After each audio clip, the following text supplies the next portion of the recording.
The white horseman represents a world hungry for power.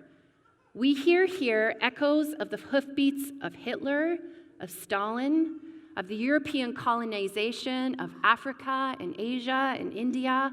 We hear echoes of ISIS. There is not an inch of our world today that has not been touched by the lust for power. The world without Jesus is hungry for power at any cost. The second horse is a red horse, and its rider is bent on war and violence. And here we hear the hoofbeats of nationalism, of countries set against other countries in order to solidify their own interests.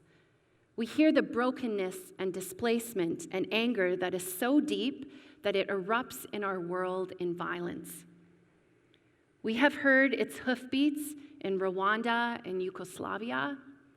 We hear its hoofbeats now in Syria, in Baltimore, in La Loche. The world without the Lamb, is at war. The third horseman of the apocalypse is a black one. In his hands he carries a scale, and John hears a voice say, "A quart for a day's wages, or 3 quarts for barley, but all the oil and wine you want." You see, a quart for a day's wages was a rations share. So a man would work for a full day and he would have just enough to feed himself, with nothing left over to provide for his family or to buy any extras. But in contrast to that, all of the things that the rich people wanted, wine and oil, they flowed plentiful and were cheap, but they were of no use to the one who was starving. And here I hear uncomfortable echoes of my own financial comfort compared to the poverty of the woman who gave birth to 2 of my children. I hear the hoofbeats of a country's resistance to educating Indigenous kids on reserves, while mine have their choice of schools. The world without the Lamb experiences greater and greater disparity between rich and poor. The fourth horseman of the apocalypse is pale and sickly. Its rider is death, and hell is on its heels, and he destroys a quarter of the earth with war and famine and disease. And here we hear the hoofbeats of global warming.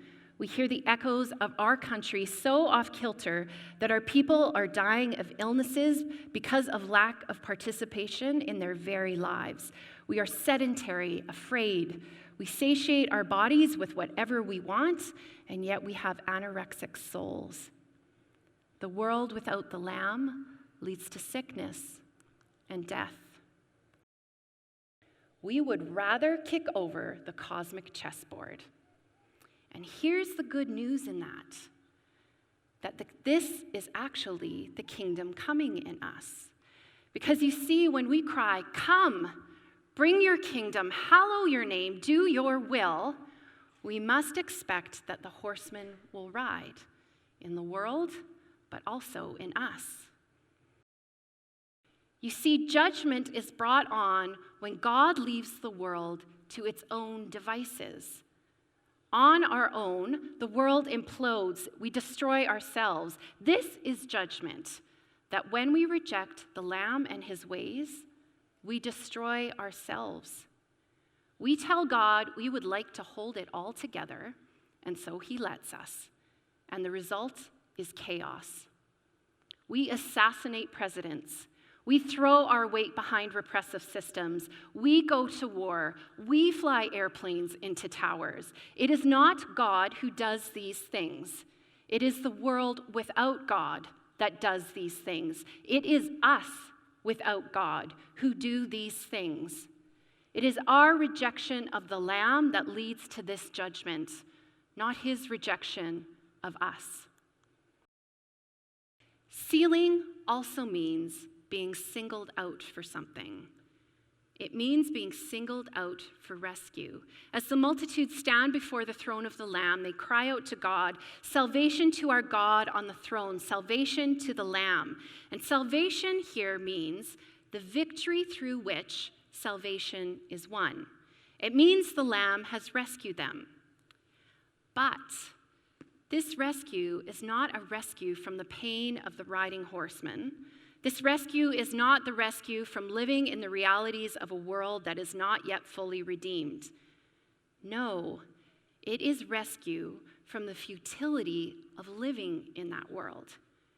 It is rescue from having all of our pain and suffering heap up into nothing. It is rescue from that cosmic quake that destroys all things not aligned with the Lamb at the end of chapter 6. Go this week into the clash of the kingdoms in the world and in yourself. Be courageous. The Lamb is the shepherd, and he is on the throne.